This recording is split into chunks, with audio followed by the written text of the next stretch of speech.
ओम शांति। आज हम 28 सितंबर 2023 की बाबा की साकार मुरली सुनेंगे। बाबा कहते हैं, मीठे बच्चे, बाप से लव और रिगार्ड रखो तो बाप की आशीर्वाद मिलती रहेगी। माया की जंग उतरती जाएगी। प्रश्न है, इस चैतन्य बगीचे में कई फूल खिलते ही नहीं, कली के कली रह जाते हैं, क्यों? उत्तर, क्योंकि पुरुषार्थ में सुस्ती है। याद करने का जो समय है उसमें सोए रहते हैं। सोने वाले अपना समय ऐसे ही गवा देते हैं, जिन सोया तिन खोया। बंद कली ही रह जाती। सदा गुलाब के फूल वह हैं जो देवी देवता धर्म के ऑलराउंड पाठधारी हैं। गीत है, यह वक्त जा रहा है, करना है जो भी कर ले। ओम शांति। यह किसने समझाया? बेहद के बाप ने समझाया बच्चों को। बेहद की जो घड़ी है उसमें अभी बाकी थोड़ा टाइम अथवा कुछ मिनट रहे हैं। घंटे गए, बाकी कुछ मिनट रहे हैं। जो अच्छे सेंसिबल बच्चे हैं वह जानते हैं, नंबरवार तो है ना। गुलाब के फूल होते हैं, उनमें भी नंबरवार होते हैं। यहाँ भी गुलाब के फूल हैं, लेकिन उसमें कोई बंद कली है, कोई थोड़ा खिले हुए हैं। तुम्हारा देवी देवता धर्म भी जैसे सदा गुलाब है, सदा ऑलराउंड पार्ट बजाने वाले। तुम सभी धर्मों में ऊंचते ऊंच धर्म वाले सदा गुलाब हो। दूसरे धर्म वाले फिर नंबरवार हैं। कोई चंपा हैं, कोई चमेली हैं, कोई टांगर हैं, कोई अक हैं। बगीचा तो है ना, सभी धर्मों का बगीचा है। बच्चियां जानती हैं, ऊंचते ऊंच धर्म है ही देवी देवताओं का। जब सीजन नहीं होती है तब मुखड़ी भी नहीं रहती, कली फूल भी नहीं रहते हैं। बाबा ने आज बगीचे से एक बड़ा गुलाब का फूल, एक छोटा फूल, एक आधा खिला हुआ फूल, एक कली, एक बंद कली और एक मुखड़ी, ऐसे वैरायटी लाकर संदली पर रखा है। अब देखो, मुखड़ी भी कोई कच्ची है, कोई आधा खिली हुई है, कोई फूल है, कोई बंद कलियां हैं, कोई मुरझा जाते हैं, बिल्कुल खिलते ही नहीं। बरोबर ऐसा है ना। तो बाप कहते हैं, पुरुषार्थ में सुस्ती न करो, ऐसे कली के कली न रह जाओ। कोई आधा में रह जाते, नंबरवार हैं। समझा जाता है, इस हालत में यह क्या पद पाएंगे। समय बहुत थोड़ा है, घड़ी बनाई है, कांटे को अब बदल तो नहीं सकते हैं। युक्ति से ऐसे बनाना चाहिए जो निशानी रहे। यहाँ से शुरू हो कांटा, अब यहाँ तक आकर पहुँचा है। 0 से शुरू हो, फिर कांटा 12 तक आकर पूरा होता है। तो इस चक्र में भी पहले देवी देवता धर्म निकला, अभी है अंत। जब से बाप आया है तब से गिना जाता है। तो बाप कहते हैं, बच्चे टाइम वेस्ट मत करो, बाप को याद करते रहो। जितना याद करेंगे उतना विकर्म विनाश होंगे। विकर्म तो सबसे होते रहते हैं। ऐसे कोई मत समझे कि हमसे नहीं होता है, इतना अहंकार कोई मत रखे। विकर्म तो बहुत ही गुप्त भी बनते हैं, उनसे बड़ी संभाल रखनी है। इस घड़ी से तुमको टाइम का तो पता लग ही जाता है। मनुष्य तो समझते कलयुग अभी बच्चा है, बिल्कुल घोर अंधियारे में पड़े हुए हैं। अभी तुमको मुर्दों को जगाना है। सवेरे उठकर बाप को याद करना चाहिए। जिन सोया तिन खोया, यानी याद करने का जो समय है वह खोना नहीं है, नहीं तो मुर्दे के मुर्दे रह जाएंगे। कोई तो कली ही रह जाते हैं, बस तूफान में अच्छी अच्छी कलियां भी गिर जाती हैं। फूल भी गिरते हैं तो कलियां भी गिरती हैं, फिर जैसे कि कांटे के कांटे रह जाते हैं। देवी घराने में तो आएंगे, परंतु प्रजा में आएंगे। तुम हो ही गुलाब के झाड़ के, परंतु इसमें खुश नहीं होना चाहिए। भल मनुष्य गाते हैं फलाना स्वर्ग पधारा, परंतु क्या बना, यह भी कारण होगा ना। यह तो बच्चे समझ सकते हैं। जितना बाबा का मोस्ट सर्विसेबल बच्चा होगा, उतना वह बिलवेड भी मोस्ट होगा। यह तो कॉमन बात है। सपूत, आज्ञाकारी, ईमानदार बच्चे माँ बाप को प्यारे लगते हैं। माया बिल्कुल ही बेईमानदार बना देती है। पता भी नहीं पड़ता है कि हमसे बड़ी भारी गफलत होती है। बाप कहते हैं जो करेंगे उनको पाना ही है। ऐसा विकर्म नहीं करना जो सजा खानी पड़े। कोई विकर्मों की यहाँ भी सजा पा लेते हैं। कर्म भोग है, गर्भ जेल में भी कर्म भोग है। उनसे बड़ा खबरदारी से छूटना है। माया बड़ी शैतान है, इसीलिए बिलवेड मोस्ट बाप को तो हर वक्त याद करते रहना चाहिए। जैसे लौकिक बाप अपने बच्चों को जानते हैं, वैसे पारलौकिक बाप भी हर एक बच्चे को जानते हैं। बाप खुद बैठ बतलाते हैं, मैं एक ही इस तन में आता हूँ। कितने ढेर बच्चे हैं, अर्जुन तो ढेर आएंगे। झाड़ बढ़ता है। भगवान के आगे भक्तों की भीड़ होगी। शिव के मंदिर में इतनी भीड़ नहीं होती। यहाँ तो तुम समझते हो कितनी भीड़ होगी। सूर्यवंशी चंद्रवंशी राजधानी स्थापन होनी है। इन बातों में बुद्धि बड़ी विशाल चाहिए। बरोबर भक्त जो इतनी भक्ति करते हैं, उनके सम्मुख भगवान आएंगे तो कितनी भीड़ होगी। तुम जानते हो बाबा हमको राजयोग सिखला रहे हैं, परंतु घर में रहते हुए फिर भी भूल जाते हैं। यह ऐसी विचित्र बात है जो साथ रहते भी फिर भूल जाते हैं। इतना लव रिगार्ड नहीं रहता।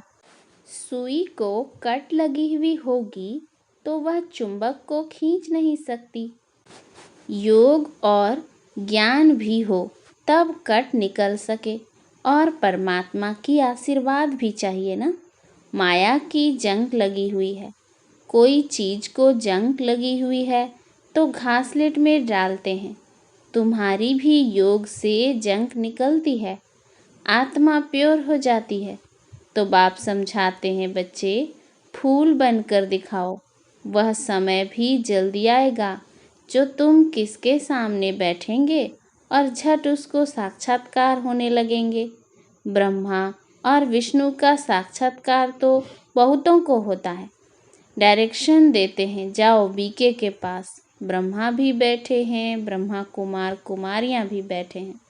आगे चलकर बहुतों को साक्षात्कार होगा। बाबा साक्षात्कार कराते हैं, तुम वहाँ जाओ, मैं वहाँ राजयोग सिखला रहा हूँ। इससे तुम यह पद पा सकते हो। है भी सेकंड की बात। मन मना भव, मुझे याद करो तो तुम सूर्यवंशी बन जाएंगे। वहाँ हैं दैवीवंशी और यहाँ हैं असुरवंशी। कितना अच्छी रीति समझाया जाता है। कोई चीज को महीन करने के लिए कूटा जाता है ना। मकान का फाउंडेशन पक्का करने के लिए कितनी मेहनत करते हैं। बाप भी कहते हैं, जितना हो सके मुझे याद करो। शिवपुरी और विष्णुपुरी को याद करो। यह अंदर अपने साथ बातें करनी चाहिए। पहले अपने से चिंतन कर फिर बात करनी होती है, समझाने के लिए। तुमको भी समझाना है। अब बच्चे एग्जीबिशन में कितनी मेहनत करते हैं। है सारी समझाने की बात। सिर्फ स्लोगन से तो कोई समझ न सके। बाप बैठ समझाते हैं, देवी देवताओं को राज्य कैसे मिला। किसने राजयोग सिखाया? भगवानुवाच, मैं राजयोग सिखलाता हूँ। कहता हूँ मुझे याद करो, शिवपुरी और विष्णुपुरी को याद करो। अब प्रदर्शनी में भी बच्चों को अच्छी रीति समझाना है, मेडिटेशन पर भी समझाना है। हम भी मेडिटेशन करते हैं, चलते फिरते बाप को याद करते, बाप से बातें करते रहते हैं। जैसे कोई प्रोग्राम से कहाँ जाना होता है तो बुद्धि में रहता है, आज फलाने के पास हमको जाना है। प्रोग्राम मिला और बुद्धि दौड़ती रहेगी। समय नज़दीक आएगा, समझेंगे अभी हमको जाना है। तुमको भी अंदर में यह रहना चाहिए, बस अभी हमको जाना है बाबा के पास। यह पुरानी खाल छोड़नी है, शिवपुरी में जाना है, इस रावणपुरी को छोड़ना है। यह बड़ी छीछी गंदी दुनिया है। अभी हम संगम पर बैठे हैं, यह आयरन एज्ड शरीर है। बाबा कहते हैं मुझे याद करते रहो तो तुम आत्माओं को शिवपुरी ले जाऊंगा। श्री कृष्ण तो नहीं ले जाएगा, तो यह समझाने की बात है। अब बाप कहते हैं मुझ शिव बाबा को याद करो। अभी तुम राजयोग सीख रहे हो, तुमको शिवपुरी में आना है, फिर विष्णुपुरी में चले आएंगे। यह समझाना तो सहज है ना। शिवपुरी मुक्ति से होकर विष्णुपुरी अर्थात जीवन मुक्ति में जाना है। सभी का बाप एक है, मुख्य यह समझाना है। बाकी कितना भी स्लोगन आदि बनाएंगे, मुफ्त खर्चा होता है। चित्र तो सब तुम्हारे पास हैं। कराची में तुम्हारे पास कितने आते थे? बड़े मैदान में टेबल कुर्सी रखी रहती थी, जो आते थे उनको बैठ समझाते थे। आगे तो इतना ज्ञान नहीं था, अभी तो बिल्कुल सहज ज्ञान मिला है। बाप को भी जानते हो, बाप है स्वर्ग का रचयिता। उनका फरमान है मुझे और वर्षे को याद करो, चित्र दिखाकर इस पर समझाओ। आगे तो समझाने से सुनते सुनते ध्यान में चले जाते थे।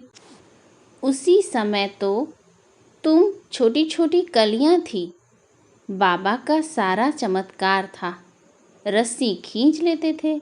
अभी तो समझाने की बहुत ज़रूरत है। आजकल तो आदमी भी बड़े खराब हैं, फॉर्म भराने बिगर ऑक्यूपेशन का पता पढ़ न सके। जैसे वह बैरिस्ट्री आदि पढ़ाने वाले टीचर्स होते हैं ना, यह बेहद का बाप कितना बड़ा टीचर है। वह टीचर तो करके बैरिस्टर बनाएगा, बीच में शरीर छूट गया तो बैरिस्ट्री भी खत्म। ऐसे थोड़े ही दूसरे जन्म में वह चलेगी। यहाँ तुम जो कुछ करते हो वह साथ ले जाते हो। आत्मा में संस्कार रहते हैं ना। हाँ, छोटे बच्चे को ऑर्गन्स छोटे हैं, इसीलिए बोल नहीं सकते हैं, कर्मेंद्रियों से कुछ कर नहीं सकते, परंतु संस्कार तो ले आते हैं ना। यह है अविनाशी ज्ञान।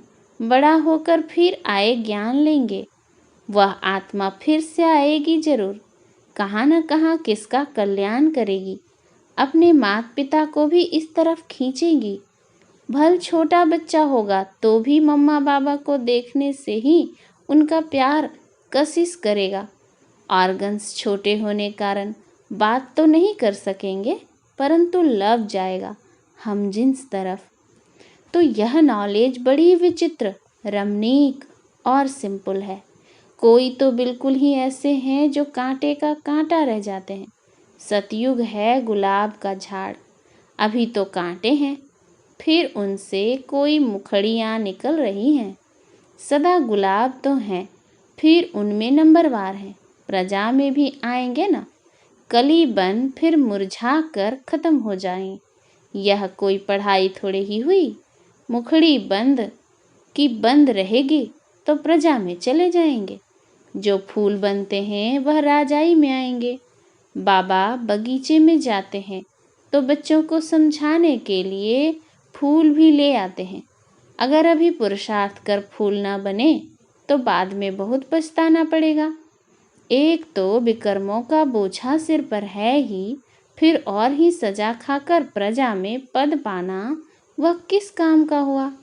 यह तो समझते हो हमारी दैवी राजधानी स्थापन हो रही है। हर एक को समझ सकते हैं कौन कौन क्या बनेंगे। दिल में रहेगा या कहाँ तक पढ़ रहे हैं, क्या बनेंगे। अच्छा पढ़ने वाला होगा तो अंदर प्यार करते रहेंगे, समझेंगे यह राजाई में आएंगे। आगे चलकर तुमको बहुत साक्षात्कार होंगे। न पढ़ने वाले फिर बहुत पछताएंगे। समय बहुत थोड़ा है, फिर इतना गैलप भी कैसे करेंगे। बाप कहते हैं बच्चे बनकर और फिर अगर विकर्म करेंगे तो 100 गुना दंड भोगना पड़ेगा। जेल में जाने वाले कई चोरों का धंधा ही यह हो जाता है, सजा खाना जेल जाना। अभी तुम पुरुषार्थ कर रहे हो ऊंच ते ऊंच महाराजा महारानी सूर्यवंशी बनने का। नंबरवार तो है ना, जो भागंती हो जाएंगे उनका क्या हाल हो जाएगा। बाप कितना अच्छी रीति समझाते हैं, परंतु तकदीर में नहीं है तो समझते नहीं। फिर तो तदबीर कराने वाला क्या कर सकता है। बाप तो कहते हैं फूल बनो, बाप को भूलो मत। ऐसे बाप का हाथ कभी नहीं छोड़ना। माया अजगर कच्चा खा जाएगा, ऐसी गफलत नहीं करनी है जो अपना राजे भागे गंवा बैठो। फिर कल्प कल्पांतर ऐसी चलन देखने में आएगी जैसे अभी देखते हैं। कोई की सतो प्रधान चलन है, कोई की रजो, कोई की तमो। ग्रहचारी भी अच्छे अच्छे बच्चों पर बड़ी कड़ी बैठती है। अंदर के काले, बाहर के अच्छे। गफलत होगी तो आत्मा काली हो पड़ेगी, पर छाया काला पड़ता है। इसीलिए बाबा कहते हैं एक कान से सुन, दूसरे कान से फिर निकाल दो। इविल बातों के लिए कान बंद कर दो। अच्छा, मीठे मीठे सिकिलधे बच्चों प्रति माता पिता बाप दादा का याद प्यार और गुड मॉर्निंग। रूहानी बाप की रूहानी बच्चों को नमस्ते। हम रूहानी बच्चों की रूहानी बाप दादा को याद प्यार गुड मॉर्निंग और नमस्ते नमस्ते नमस्ते।